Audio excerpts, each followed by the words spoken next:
Losambo nangai kolo ya nolae kolela. Que le Seigneur vous bénisse. Bienvenue encore à l'école de la parole de Dieu avec moi, votre ami, votre frère, votre serviteur Edikan Kichunda. Je suis là pour étudier, enseigner les Saintes Écritures avec simplicité, avec clarté et surtout sans compromission. La fois dernière, nous avons amorcé un sujet qui, pour moi, je le considère comme l'essentiel de la vie chrétienne. Plusieurs chrétiens, plusieurs frères, plusieurs sœurs viennent à l'église avec des questions, avec des sujets, et ils veulent graduer sur des thèmes qui ne sont pas essentiels. Des choses qui ne leur apportent absolument rien. Il y a certaines choses dans la Bible, tu n'as pas besoin de les connaître. Que tu ou que tu ne le connaisses pas, elles ne changent pas ta vie. Elles ne t'affectent pas directement. Ces choses-là, je les appelle accessoires. Des choses qui font couler l'encre. Il y a même des thèmes qui divisent des frères, des sœurs. Des sujets qui ne font même pas partie de la doctrine, mais plutôt des philosophies, des opinions. Et à cause de ces choses, les gens se séparent. Ces choses-là sont des accessoires. Je n'ai même pas le temps d'en parler ici. Mais il y a certaines choses qui sont essentielles, que vous devez connaître. Pensez au moins à une voiture. Qu'est-ce qui est essentiel dans une voiture? Hein? Premièrement, vous avez besoin de la carcasse, là. Le corps de la voiture. Si vous n'en avez pas, vous n'irez nulle part. Mais pas seulement ça, vous avez aussi besoin du moteur. Ça, c'est l'essentiel. Vous pouvez avoir l'épave, vous avez le moteur, mais vous avez aussi besoin de pneus. Ça, c'est l'essentiel. Quand vous avez les pneus, vous avez tout ça, vous avez aussi besoin de pédales. Parce qu'à la fin du jour, vous devez pédaler votre voiture. Vous avez aussi besoin d'un volant qui va pointer votre véhicule dans ce sens ou dans l'autre sens. Là, c'est l'essentiel. Vous avez aussi besoin d'un siège sur lequel vous serez assis. Mais il y a des choses qui ne sont pas nécessaires dans la voiture. Comme la radio, vous n'avez pas besoin d'une radio dans la voiture. La climatisation, vous n'avez pas besoin d'une climatisation dans la voiture. S'il fait froid, vous pouvez mettre 3, 4, 5 chemises ou vestes pour garder votre température. Mais il faut en avoir, pourquoi? Ce sont des accessoires. Mais ce n'est pas l'essentiel de la voiture. Vous n'avez pas besoin d'un siège arrière. Ce n'est pas l'essentiel de la voiture. Ce sont des choses importantes. Ce sont de bonnes choses, mais des accessoires. L'enseignement chrétien est aussi comme cela. Il y a certaines choses dans l'enseignement chrétien qui sont essentielles. Et il y a des choses aussi dans l'enseignement chrétien qui sont accessoires. Ils sont accessoires. Les choses accessoires, c'est comme, est-ce qu'une sœur en Christ peut porter un pantalon? Qu'elle porte un pantalon, qu'elle ne porte pas un pantalon, ça va changer quoi dans sa vie? Ça n'affecte ni Dieu, ni Satan, ni elle-même. Ce sont des choses accessoires. Est-ce que les chrétiens doivent se marier avec une bague? Qui se marie avec une bague, qui se marie sans bague, cela va changer quoi sur votre vie éternelle? Là, ce sont des choses accessoires.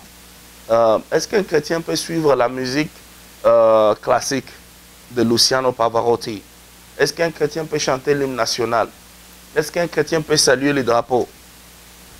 Ce sont des choses accessoires. Que vous saluez les drapeaux ou pas, ça va changer quoi dans votre vie? Que vous écoutiez Luciano Pavarotti ou bien Andrea Bocelli, ou que vous ne l'écoutiez pas, ça va changer quoi dans votre vie?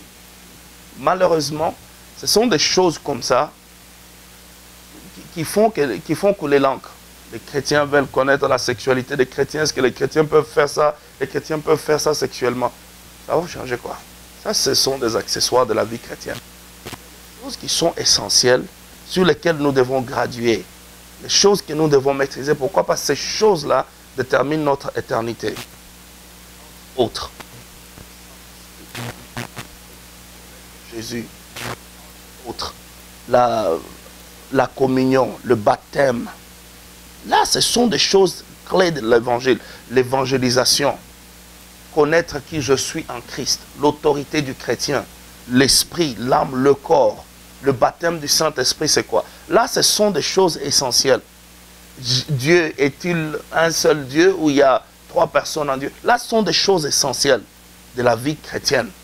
Ce sont ces choses-là que j'aimerais un peu partager avec vous. Et nous avons commencé avec Jean chapitre 3, verset 16, qui pour moi, je trouve que c'est quand nous venons au seuil de la chrétienté, quand nous traversons les premières portes de la vie chrétienne, nous devons apprendre la vie éternelle. Jésus a dit à Nicodème, si tu ne nais de nouveau, si tu n'as pas la vie éternelle en toi, tu ne peux pas voir le royaume des cieux. Mes frères et sœurs, je trouve que le thème de la vie éternelle est un thème central. Lisez les Saintes Écritures, voyez combien de fois le mot vie éternelle est utilisé dans le Nouveau Testament. Et vous comprendrez la valeur de ce thème dans les Saintes Écritures.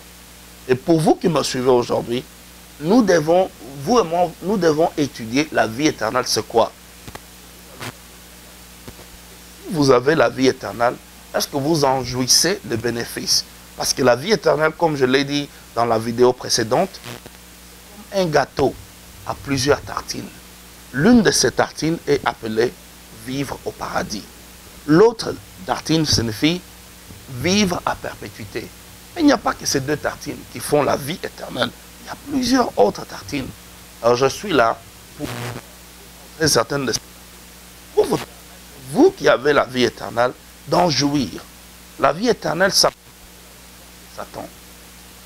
La vie éternelle s'accompagne du baptême du Saint-Esprit.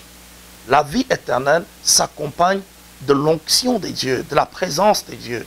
La vie éternelle s'accompagne des pensées créatives. Quand vous avez la vie éternelle en vous, ça vous donne une illumination profonde que les gens de ce monde n'ont pas. Ça sont des bénéfices de la vie chrétienne que plusieurs personnes, plusieurs chrétiens malheureusement, ne profitent pas. Et aussi pour certains d'entre vous qui allez seulement à l'église, de façon, comme on dit en anglais, casual, donc vous allez juste à l'accoutumée, mais vous n'avez jamais reçu la vie éternelle. Vous n'avez jamais reçu le salut. Il y a des choses que vous manquez. Et si vous n'avez même pas la vie éternelle, oubliez le ciel. Parce que Jésus nous dit en Jean chapitre 3, verset 3, verset 4 et 5, que si vous ne naissez pas de nouveau, si vous ne recevez pas la vie éternelle, oubliez le ciel. Le ciel n'existe pas pour vous. Alors, pourquoi vivre dans ce monde pour aller finir en enfer? Il faut recevoir la vie éternelle. Jean chapitre 3, nous allons lire notre verset de base, verset 16. C'est le verset le plus populaire de tous les versets chrétiens. Il y a beaucoup de tricots, il y a de bumper stickers, des autocollants qui sont faits au nom de ce verset ici. Jean chapitre 3, verset 16. Lisons ce verset. Car Dieu a tant aimé le monde qu'il a donné son Fils unique, afin que quiconque croit en lui ne périsse point, mais qu'il ait la vie éternelle. Ici, c'est Jésus-Christ qui parle à Nicodème. Et nous avons dit ceci. Jésus annonce sa mission. Pourquoi est-ce qu'il était venu dans ce monde? Jésus n'était pas venu dans ce monde pour faire ce que vous pensez qu'il était venu faire. Il était venu dans ce monde avec une seule mission. Donner la vie éternelle. Donner la vie éternelle. Ce n'est pas le pasteur Eddie qui invente ça. Je reprends juste les paroles. Je paraphrase Jésus. Jean chapitre 3, verset 16. Afin que quiconque croit en lui ne périsse point, mais qu'il ait la vie éternelle. La mission de flagellé, qu'il soit crucifié, qu'il meure dans ce monde afin qu'il porte la couronne d'épines. Non, non, non. Il était venu dans ce monde pour nous donner la vie éternelle. Nous en avons parlé l'autre fois et je vous encourage de retourner sur la vidéo précédente pour comprendre le sens de ce que je dis ici. Jésus n'était pas venu dans ce monde pour mourir. Il était venu dans ce monde pour nous donner la vie éternelle. Mais il y a eu un problème. Il ne pouvait pas nous donner cette vie éternelle. Pourquoi? Parce que le péché nous séparait d'avec lui. Le péché constituait un mur entre nous et cette vie éternelle qu'il était venu nous accorder. Alors, il devait détruire les murs de séparation, les murs de péché qui étaient entre nous et lui. Pour détruire ces murs-là, il fallait qu'il meure.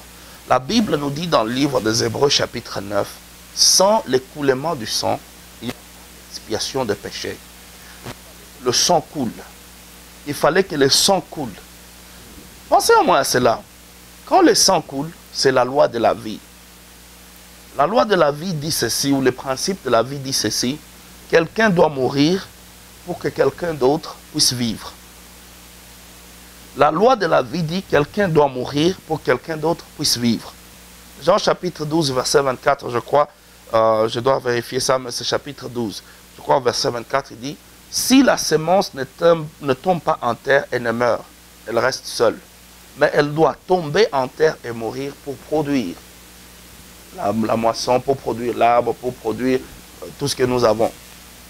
Jésus, la semence de Dieu, devait mourir afin de libérer sa vie pour nous. Ça, c'est la loi de la vie. La vache doit mourir pour que toi, tu aies les hamburgers. Les plantes doivent mourir pour que toi, tu aies quoi manger. C'est la loi de la vie. Quelque chose doit mourir pour que quelque chose d'autre puisse vivre. Jésus dit ici, il est venu pour nous donner la vie éternelle. Mais il ne pouvait pas nous donner cette vie éternelle sans traiter le problème de nos péchés. Et pour traiter le problème de nos péchés, il fallait qu'il meure. C'est pourquoi il est mort sur la croix. Mais mourir sur la croix n'était pas sa mission ici dans ce monde. C'était le chemin qu'il devait emprunter pour accomplir la mission. La mission, donner la vie éternelle. Le chemin, mourir, être crucifié. Mais non, quand nous recevons la vie éternelle, ça signifie quoi? La vie éternelle. La vie éternelle, nous avons donné le passage. Jean chapitre 17. Jean chapitre 17, verset 3. Jésus dit ceci, « Or, la vie éternelle, c'est qu'ils te connaissent, toi, le seul vrai Dieu, et celui que tu as envoyé, Jésus-Christ. » La vie éternelle n'est pas définie en termes de temps, de durée. La vie éternelle ne signifie pas aller au ciel. La vie éternelle ne signifie pas vivre à perpétuité. La vie éternelle signifie être, ça signifie connaître, ça signifie être en intimité avec Dieu. Amen. Ça, c'est très important. Plusieurs personnes estiment que la vie éternelle signifie « je ne mourrai pas, je vais vivre à jamais ». Si c'est ça votre définition de la vie éternelle, alors vous êtes dans une très grosse erreur. Pourquoi? Parce que tout être que Dieu a créé, tout être humain que Dieu a créé, vit à perpétuité. Soit au ciel, ou soit au paradis, ou soit dans le lac de feu, qui était préparé pour Satan et ses acolytes. Jésus va séparer. Certains iront dans la vie éternelle, dans le paradis, la Nouvelle Jérusalem, et les autres iront dans les lacs de feu. Ceux qui vont aller dans les lacs de feu, ils seront à perpétuité. Donc, ils vont continuer à vivre. Tant que si tu es né, bon, si tu me suis aujourd'hui, une chose que je peux te garantir, c'est que tu vas vivre à perpétuité. Même si on t'enterre aujourd'hui, même si tu es écrémé, donc si on brûle ton corps, tu vas continuer à vivre éternellement. Soit au ciel, soit en enfer. Alors, définir la vie éternelle en termes de temps, en termes de durée, c'est une grosse erreur. Et j'ai aussi dit, la vie éternelle ne signifie pas aller au ciel. Pourquoi?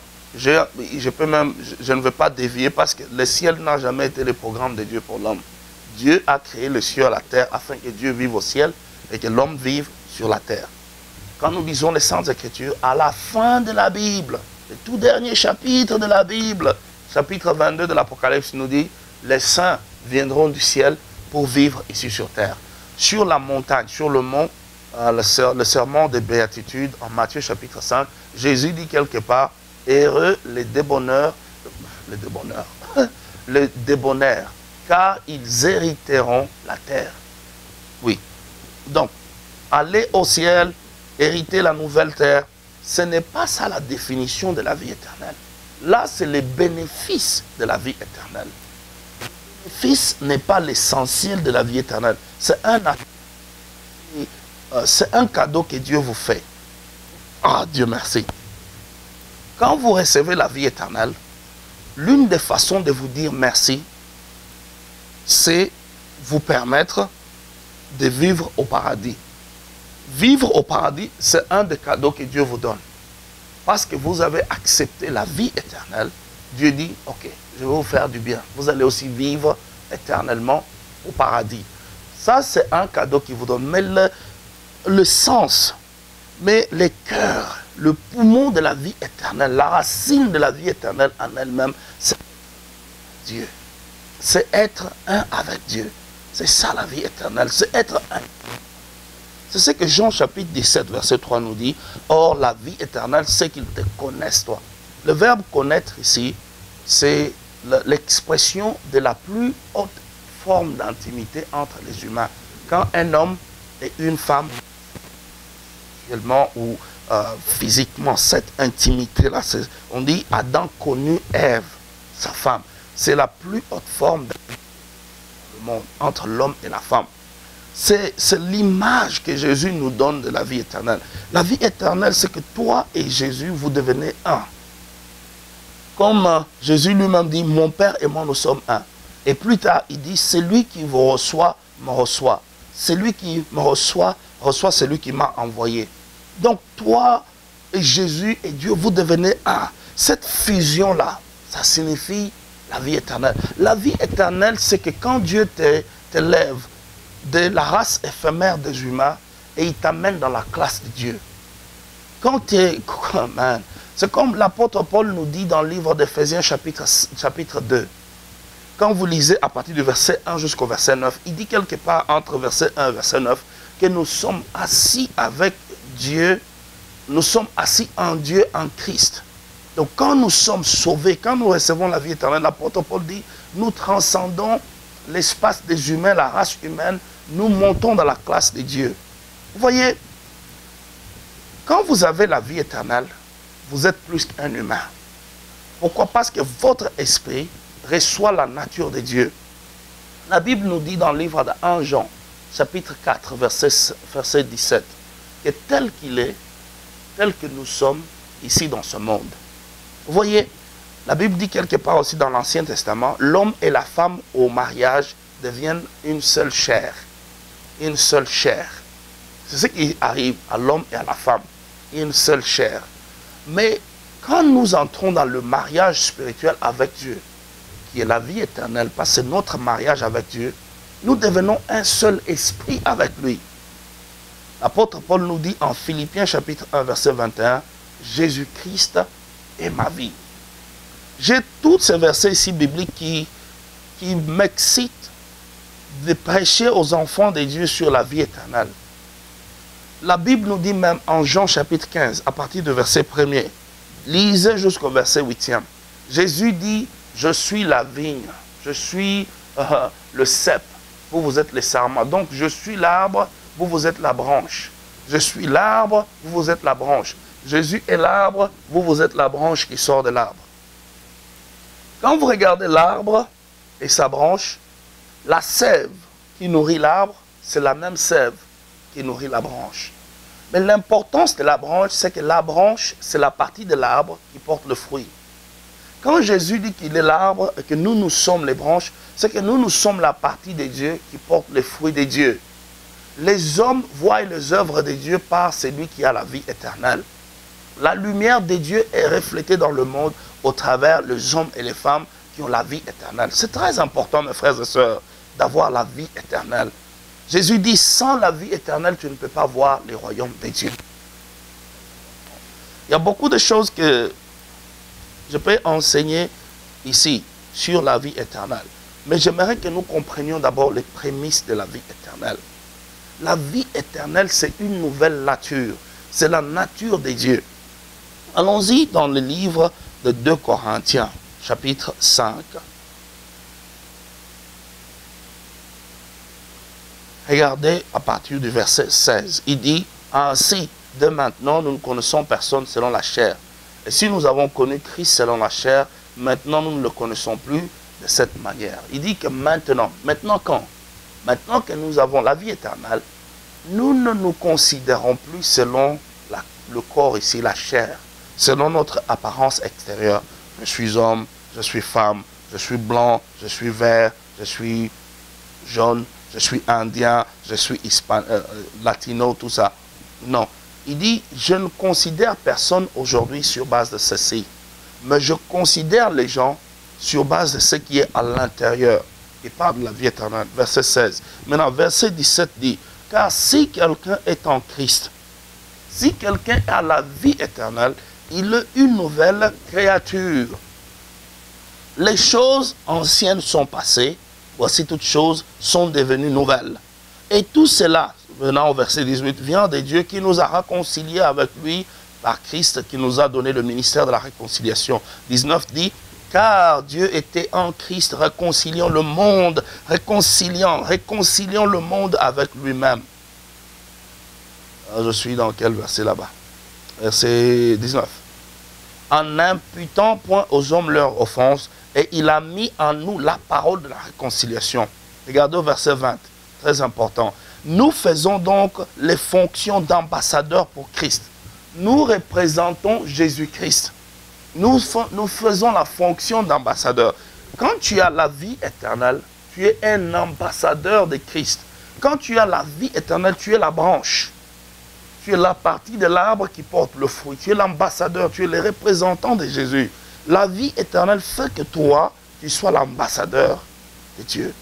Quel privilège tu peux avoir en étant sauvé, en ayant la vie éternelle. Quand tu as la vie éternelle, mon frère, ma soeur, tu n'es pas seulement de ta famille, tu n'es pas seulement de ton ethnie.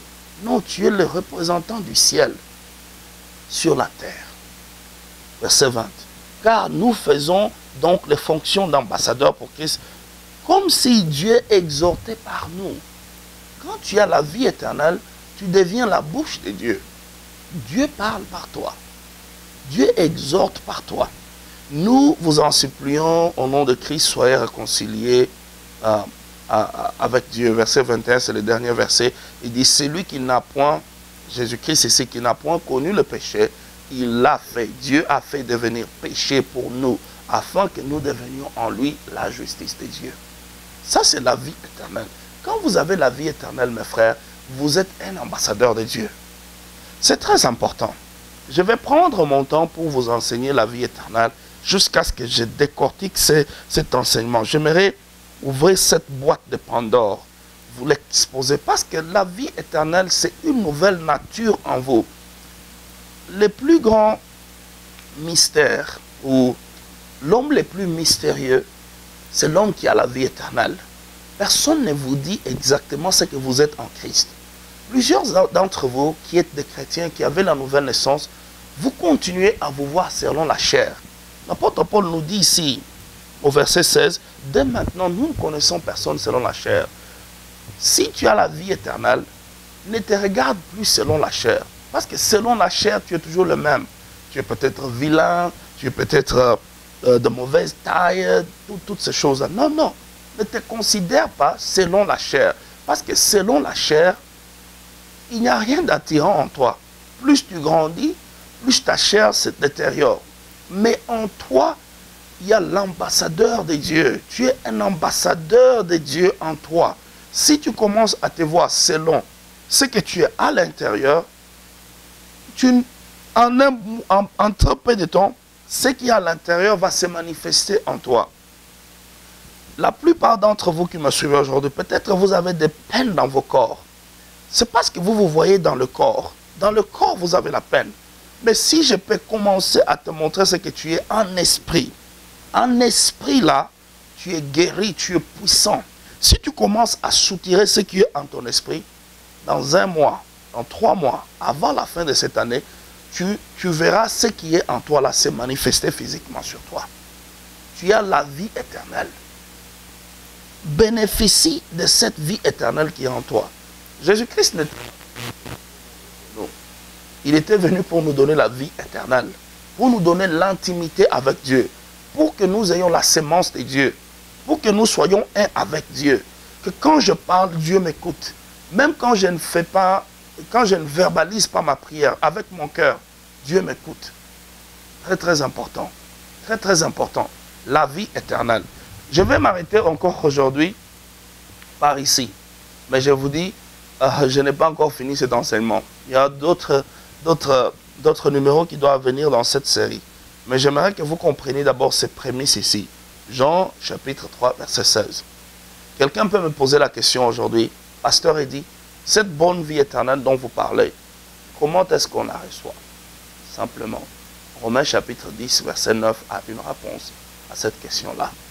La vie éternelle se reçoit en proclamant de votre bouche que Jésus est Fils de Dieu, en croyant de votre cœur que Dieu l'a ressuscité d'entre les morts.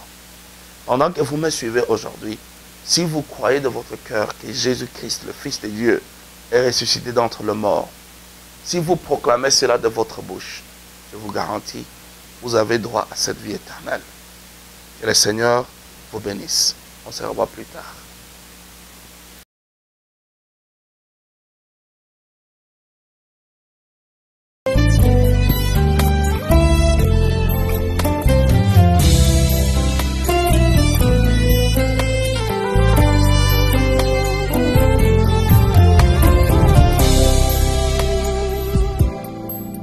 Losambo nangai kolo ya nolae